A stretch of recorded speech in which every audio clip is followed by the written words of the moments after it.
Hello प्यारे बच्चों, कैसे हैं आप। उम्मीद करता हूं कि आप लोग अच्छे होंगे और अपनी पढ़ाई को अच्छे ढंग से कर रहे होंगे। जैसा कि आप लोग जानते हैं कि आज आप लोगों का तीसरा लेक्चर है। आप लोगों ने 2 लेक्चर में बहुत ही अच्छे ढंग से सिस्टमैटिक ढंग से जीवधारियों के लक्षण तक पढ़ा था। आपको हम बता दें कि आपके इस लेक्चर के पहले लेक्चर यानी कि दूसरे लेक्चर में आपको हम बताए थे सजीवों के अर्थात जीवधारियों के लक्षण के बारे में बताए थे। क्या बताए थे? लक्षण के बारे में बताए थे। और मैंने जीवधारियों का एक लक्षण वृद्धि जो है कंप्लीट कर दिया था। क्या कर दिया था? कंप्लीट कर दिया था।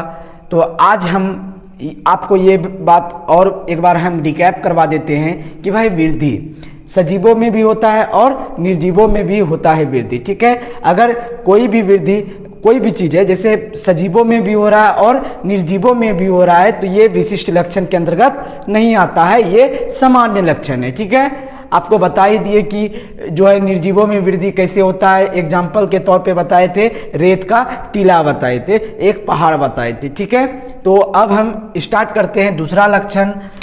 आप लोग पहले मार लीजिए हेडिंग, जीवधारियों का लक्षण। क्या? जीवधारियों का लक्षण।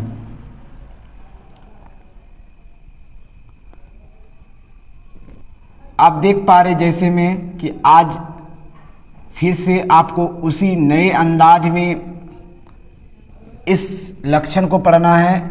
देखिए, पहला तो बता दिए वृद्धि, पहला बता दिए थे क्या? वृद्धि। आज जो बताना है ना, आज जो बताना है जनन पढ़ाना है। क्या पढ़ाना है? जनन, जिसको इंग्लिश में कहते हैं क्या? रिप्रोडक्शन। क्या कहते हैं? रिप्रोडक्शन। इंग्लिश में कहते हैं रिप्रोडक्शन। ठीक,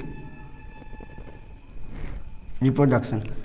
अब एक बात आपसे जानना चाहते हैं, जनन आखिर होता क्या है? जनन क्या होता है आप लोग बताएंगे? देखिए, जनन क्या होता है? अपने समान संतति उत्पन्न करना, अपने समान संतति उत्पन्न करना ही जनन कहलाता है। क्या कहलाता है? जनन कहलाता है। अपने समान संतति उत्पन्न करना ही क्या कहलाता है?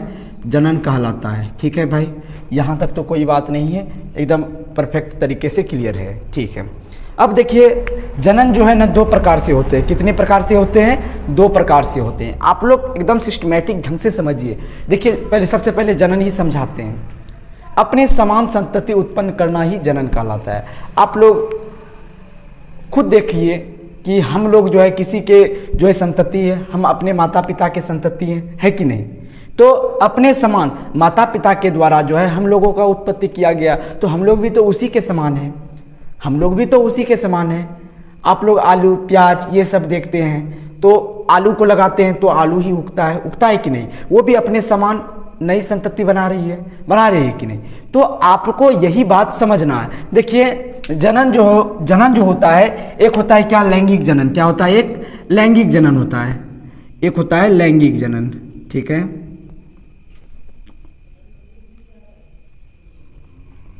जिसको इंग्लिश में कहते हैं सेक्सुअल रिप्रोडक्शन। Sexual reproduction. ठीक है, और एक होता है क्या? अलैंगिक जनन। क्या होता है? अलैंगिक जनन। अलैंगिक जनन। अलैंगिक जनन जिसे कहते हैं एसेक्सुअल रिप्रोडक्शन। Asexual reproduction. ठीक है, आप लोग साथ ही साथ नोट भी करते जाइएगा, सही रहेगा। ठीक है, अब देखिए लैंगिक जनन और अलैंगिक जनन, सेक्सुअल रिप्रोडक्शन, एसेक्सुअल रिप्रोडक्शन। ठीक है, अब देखिए, अब लैंगिक जनन, आखिर भाई लैंगिक जनन किसको कहते हैं? होता है ना कि भाई लैंगिक जनन, तो लैंगिक जनन किसको कहते हैं? इसको भी जानना क्या है? बहुत ही ज़्यादा जरूरी है। ठीक है, तो लिखिए, 2 विपरीत जनकों की आवश्यकता। लैंगिक जनन में जो है 2 विपरीत जनकों की आवश्यकता होती है। 2 विपरीत जनकों की आवश्यकता, दो विपरीत जनकों की आवश्यकता, दो विपरीत जनक की आवश्यकता होती है। तो देखिए, एक नर एक मादा, एक नर एक मादा, एक नर एक मादा, ठीक है। इससे जो है नर युग्मक बनेगा, किससे क्या बनेगा, नर युग्मक। ऐसे क्या बनेगा, मादा युग्मक बनेगा, मादा युग्मक। जब दोनों का संलयन होगा, जब दोनों का क्या होगा, संलयन होगा, ठीक है भाई, संलयन हुआ, दोनों का क्या हो गया, संलयन हो गया। जब संलयन हो गया दोनों का, इसके बाद क्या बनेगा, जायगोट बनेगा। क्या बनेगा, जायगोट। क्या बनेगा, जायगोट। जायगोट बना। इसके बाद जो है, जायगोट के बाद जो है भ्रूणीय अवस्था होता है, और भ्रूणीय अवस्था का भी 3 स्टेज होता है। उनको हम आगे चैप्टर जब पढ़ेंगे रिप्रोडक्शन वाला, तो उसमें तो पढ़ना ही है, हम मोटा मोटी समझा रहे हैं, उसको समझिए। जायगोट बना, जायगोट से अब देखिए नया संतान उत्पन्न होगा, नया संतान या संतति उत्पन्न हुआ। तो आप देख सकते हैं कि भाई लैंगिक जनन कैसे हुआ, लैंगिक जनन कैसे हुआ, ये उसका प्रोसीजर है, ये प्रोसेस है। आपको यहाँ तक समझ में आया? किसी भी प्रकार का समस्या है तो आप बता सकते हैं, ठीक है। कोई समस्या है क्या? समस्या रहने ही नहीं देंगे, ठीक है। अब हो सकता है बहुत सारी बातें समझ में नहीं आए, जो कि आपको क्लास 12th में भी पढ़ना है, ठीक है। तो उसमें और विस्तृत जानकारी देंगे आपको, उसमें और तब अच्छे ढंग से समझ में भी आ जाएगा। अब एसेक्सुअल रिप्रोडक्शन की बात करते हैं, तो ऐसा जनन लिखिए इसमें, ऐसा जनन, ऐसा जनन जिनमें, ऐसा जनन जिनमें एक ही जनक की, जिनमें एक ही जनक की, एक ही जनक की आवश्यकता होती है, आवश्यकता होती है, एक ही जनक की आवश्यकता होती है, होती है। इसमें जो एसेक्सुअल रिप्रोडक्शन में है, अलैंगिक जनन में जो है एक ही जनक की आवश्यकता होती है, इसलिए उसे अलैंगिक जनन कहते हैं, ठीक है। अब ऐसे इस ज़्यादातर जो है ना, ज़्यादातर लिखिए, ज़्यादातर एक कोष के जीवों में, ज़्यादातर एक कोष के जीवों में अलैंगिक जनन होता है, अलैंगिक जनन होता है। आपको यहां तक बातें बिल्कुल ही अच्छे ढंग से क्लियर हो गया होगा, ठीक है। जैसे लिख लीजिए, जैसे अमीबा में, जैसे अमीबा में, पैरामीशियम में, कवक में भी होता है, ठीक है। आप कवक भी लिख लीजिए, कवक आदि, आदि लिख लीजिए अब, आदि, ठीक है। तो इन सब चीज़ों में जो है एसेक्सुअल रिप्रोडक्शन होता है। क्या होता है? एक सेक्सुअल रिप्रोडक्शन होता है। अब आगे हम इसको मिटाएंगे, आप जो है इसके बारे में आगे हम चर्चा करेंगे। तो आप लोग बताइए, अमीबा के बारे में पढ़ाएं, आप यहाँ पे उतारिए, ठीक है। जैसे मान के चलिए ये अमीबा है, क्या है? ये अमीबा है, अमीबा है, ठीक है। तो इसी का जो है ये कट के, इसी को जो है खांच के विधि से ये क्या होता है? नया अमीबा का निर्माण करता है, ठीक है। तो इसी तरह जो है अमीबा का निर्माण होता है। आप देख सकते हैं ये अमीबा है, और यहाँ भी अमीबा का निर्माण हुआ, और ये भी क्या है? अमीबा ही है। क्या है? अमीबा ही है। आप देख सकते हैं, क्लियर दिख पा रहा है, ठीक है। आप लोग इसको नोट कीजिए, प्लीज नोट डाउन कीजिए, इसके बाद हम आगे आपको लिखाएंगे। नोट कीजिए। उम्मीद करते हैं कि आप लोगों ने नोट कर लिया होगा। अब आगे इसको डिलीट करते हैं। आप नोट नहीं कर पाते तो इसका स्क्रीनशॉट ले लिया कीजिए, ठीक है।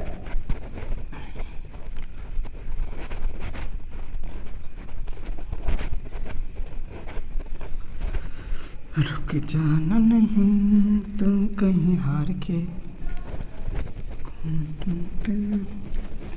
बहुत ही अच्छे ढंग से इसको समझना है, ठीक है। पढ़िए ऐसा कि आप दूसरे को पढ़ा सके, ठीक है। रट्टू की तरह तो सब पढ़ता है। अब लिखिए,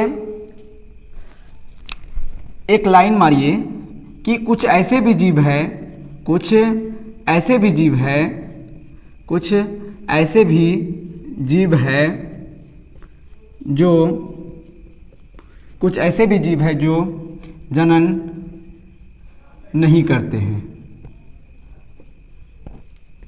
कुछ ऐसे भी जीव है जो जनन नहीं करते हैं। अरे सर, ये कौन बात बोल दिए? कुछ ऐसे भी जीव है जो जनन नहीं करते हैं। हाँ तो मेरे प्यारे बच्चों, सही बात बोले हैं। कुछ ऐसे भी जीव है जो जनन नहीं करते हैं। जैसे आप लोग खच्चर को जानते होंगे, जैसे लिख लीजिए, आप लोग खच्चर को जानते हैं, जिसका इंग्लिश होता है म्यूल। क्या होता है? म्यूल। खच्चर जानते हैं। बंध्य कामगार मधुमक्खी जानते हैं। बंध्य कामगार मधुमक्खी जानते हैं। कामगार मधुमक्खी, ठीक है। और ट्रांसजेंडर वगैरह भी है, तो वो लोग क्या करते हैं? वो सजीव होते हुए भी क्या करते हैं? जनन नहीं करते हैं। तो सजीव होते हुए जब जनन नहीं करते हैं तो ये क्या हो जाएगा? यह विशिष्ट लक्षण नहीं है। यह विशिष्ट लक्षण नहीं है। क्या हो जाएगा? यह विशिष्ट लक्षण नहीं है। आप लोग देखिए, विशिष्ट लक्षण जो है सजीवों का नहीं, विशिष्ट लक्षण वैसा लक्षण होता है जो सजीवों में सिर्फ एकदम पाया ही जाएगा। ऐसा अगर उसमें नहीं पाया जाएगा तो वो सजीव नहीं है, ऐसा डायरेक्ट बोल सकते हैं, ठीक है। तो ये विशिष्ट लक्षण नहीं जब पाया जा रहा है तो ऐसा जरूरी नहीं है कि सजीव में ये लक्षण पाया ही जाएगा। सजीव जनन, क्या ऐसा कोई जरूरी नहीं है कि जो जनन है वो सजीवों में पाया ही जाएगा, ये विशिष्ट लक्षण नहीं है, ठीक है। आपको यहाँ तक बात बहुत ही अच्छे ढंग से क्लियर हो गया होगा, ठीक है। अब आप एक चीज लिखिए कि बहुकोषीय जीवों में लैंगिक जनन होता है। अगला लाइन मारिए, बहुकोषीय जीवों में, बहुकोषीय जीवों में, बहुकोषीय जीवों में लैंगिक जनन होता है। बहुकोषीय जीवों में लैंगिक जनन होता है। लैंगिक जनन होता है। बहुकोषीय जीवों में लैंगिक जनन होता है, आपने नोट किया। और एक कोषीय जीवों में आपको बताए ही, एक कोषीय जीवों में वो लैंगिक जनन होता है। एक कोषीय जीवों में वो लैंगिक जनन होता है। एक कोष के जीवों में वो लैंगिक जनन होता है। वो लैंगिक जनन होता है, ठीक है। आप यहां तक तो अच्छे ढंग से क्लियर भी कर लिए होंगे, ठीक है। अगला लिखिए, कवक भी अलैंगिक जनन करते हैं बीजाणु उत्पन्न करके। लिखिए, कवक भी वो लैंगिक जनन करते हैं, वो लैंगिक जनन करते हैं बीजाणु उत्पन्न करके। क्या उत्पन्न करके? बीजाणु उत्पन्न करके। बीजाणु उत्पन्न करके कवक भी क्या करते हैं? वो लैंगिक जनन करते हैं बीजाणु उत्पन्न करके। आप लोग यहाँ तक भी लिख लिए। अब लिखिए क्या? शैवाल, तंतुवत कवक।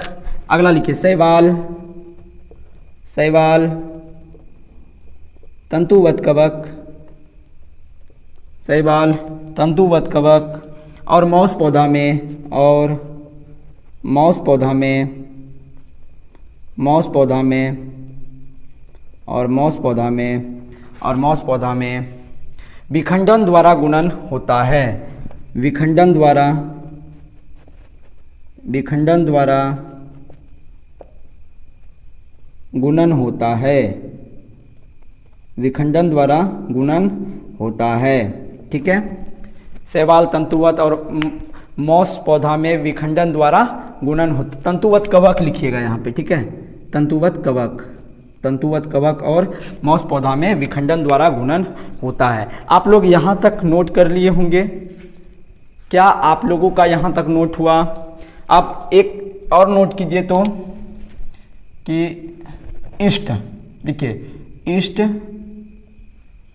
ईस्ट तथा हाइड्रा, ईस्ट तथा हाइड्रा में इष्ट तथा हाइड्रा में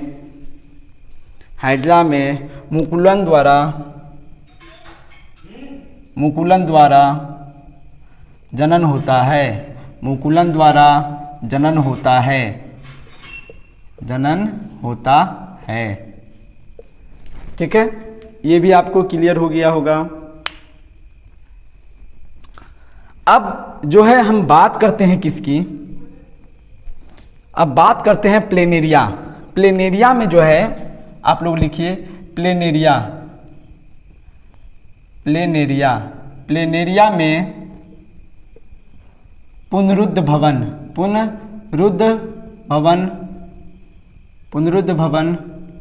द्वारा गुणन होता है। हो सकता है राइटिंग सही नहीं हो मेरा, ठीक है, तो आप लोग किसी तरह एडजस्ट कीजिए। ठीक है, प्लेनेरिया में पुनरुद्ध भवन द्वारा गुणन होता है। अब आगे बात करते हैं क्या, उपापचय की। किसकी बात करते हैं, उपापचय। आज आपको 2 लक्षण बताने वाले हैं, आप लोग ध्यान से देखिए। अब जो है आपको बताने वाले हैं उपापचय। आप इसको नोट कर लिए होंगे या स्क्रीनशॉट ले लीजिए। ठीक है, उपापचय, अगला हेडिंग है उपापचय। दूसरा आपको जनन के बारे में बता दिए।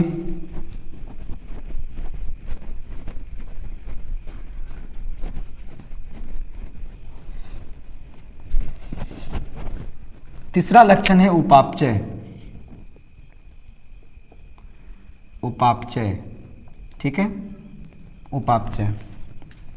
देखिए, जीवित जीवों के शरीर में, देखिए जीवित जीवों के शरीर में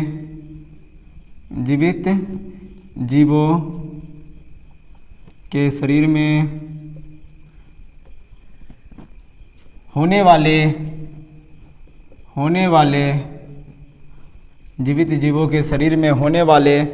समस्त रासायनिक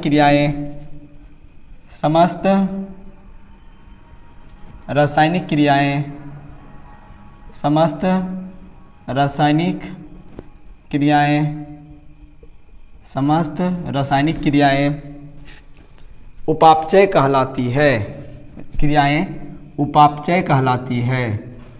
उपापचय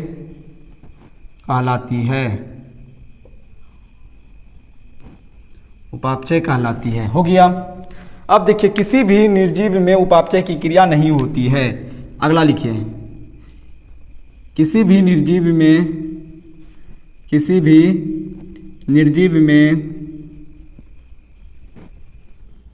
उपापचय की क्रिया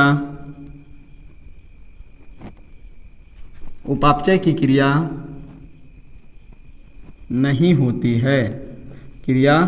होती है। देखिए, हमारे शरीर में बहुत सारे काम होते हैं, खाना पचना, ये वो, श्वसन वगैरह बहुत सारे होते हैं काम, तो सब रासायनिक रूप से होते हैं, सब रासायनिक के द्वारा होते हैं। तो हम लोगों के अंदर जो रासायनिक काम हो रहा है वो जो है किस में नहीं होता है, निर्जीव में नहीं होता है। ठीक है, तो किसी भी निर्जीव में उपापचय की क्रिया नहीं होती है। ठीक है, लिखिए लेकिन सभी सजीवों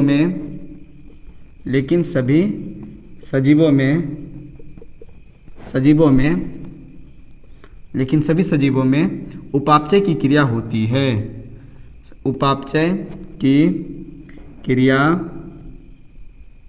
होती है, सभी सजीवों में उपापचय की क्रिया होती है। ये बात आपको क्लियर हो गया ना। इसलिए कह सकते हैं क्या, इसलिए लिखे तो इसलिए कह सकते हैं क्या, यह सजीवों का विशिष्ट लक्षण है।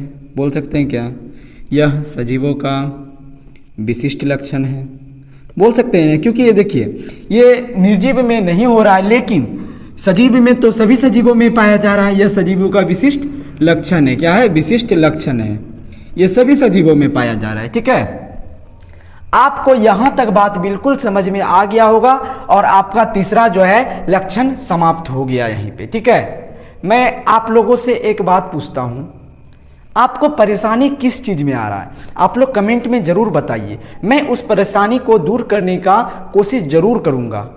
आपको ऐसे हम पढ़ा रहे हैं, ये ऑफलाइन तो है नहीं कि आपसे हम डायरेक्ट पूछ लें कि हाँ भाई क्या दिक्कत हो रहा है, ऐसा तो नहीं है। आप ऑनलाइन हमसे पढ़ रहे हैं तो आपको ये पता होना चाहिए कि हम जो पढ़ा रहे हैं समझ में आ रहा है या नहीं आ रहा है। अगर समझ में नहीं आ रहा है आप कमेंट में बताइए, हम उसको ज़रूर समझाने का प्रयास करेंगे अगले वीडियो में, ठीक है? आप लोग समझ पा रहे हैं मेरी बातों को? और आप ये भी बताइएगा कि हाँ मेरा ऑडियो और वीडियो सही जा रहा है या नहीं जा रहा है, ठीक है? तो आज के लिए इतना ही है, और आप लोग इसको अच्छे ढंग से पढ़ के आइएगा और ध्यान से याद करके आइएगा, क्योंकि 11th वाले बच्चे जल्दी पढ़ते नहीं हैं, ठीक है? वो अभी 10th न्यू 10th पास करके आए हैं और वो मौज मस्ती में रहते हैं। तो आपको भी मौज मस्ती करना, ऐसा नहीं है कि आपको मौज मस्ती नहीं करना है, साथ ही साथ पढ़ाई भी करना है, ठीक है? तो धन्यवाद, आज के लिए इतना ही, मिलते हैं अगले वीडियो में। आपका दिन शुभ हो, मंगलमय हो।